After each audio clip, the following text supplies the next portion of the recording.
মাত্র 5 মিনিটে বানিয়েছি এই ক্রাঞ্চি হেয়ার ব্যান্ডটা। Hello everyone, Radhe Radhe. আরও একটা নতুন ভিডিওতে তোমাদের সবাইকে স্বাগত জানাই। তো এই হেয়ার ব্যান্ডটা আজকে বানাবো।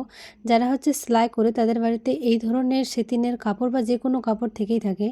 তো এই ধরনের ক্রাঞ্চি বানাতে আমি এই সেতিনের কাপড়টা নিয়েছি। তো এটার মাপটা যেটা চওড়া সেটা 5 ইঞ্চি, আর যেটা লম্বা এটা নিয়েছি আমি 18, মানে ডাবল করে 18 নিয়েছি। আর সিঙ্গেলে যে 36 ইঞ্চি বলতে পারো। তো প্রথমে দেখো মিডিলে দুটোকে একসাথে অ্যাটাচ করে সেলাই করে দিয়েছি, তারপরে সাইডগুলো উল্টো করে হালকা একটু ফাঁকা রেখে এটাকে সেলাই করে দিয়েছি। এবার যে ফাঁকাটা ছিল সেখান থেকে এটাকে আমরা উল্টে নেব।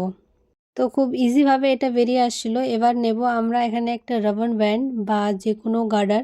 তো এখানে আমি 5 ইঞ্চির মতো নিয়েছি। এবার এটাকে একটা সেফটি পিনের সাহায্যে এটার মধ্যে আমরা অ্যাটাচ করে দিয়ে আবার সেই যে রাবার ব্যান্ডটা ছিল সেটাকেও ভালো মতো সেলাই করে দেব।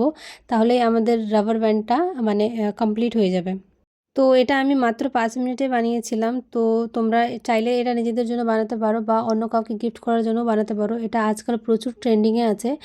আর যে দেখো যে ফাঁকা জায়গাটা ছিল সেটা আমি হাত দিয়ে সেলাই করে নিয়েছি, আর এটা অনেকে হাতের মধ্যেও পরে। প্রচুর কিউট লাগছিল দেখতে। তোমাদের কার কেমন লেগেছে একটু কমেন্ট করে জানিও। আর ভিডিওটা হেল্পফুল মনে হলে বন্ধুদের সাথে শেয়ার করে দিও। Thank you for watching.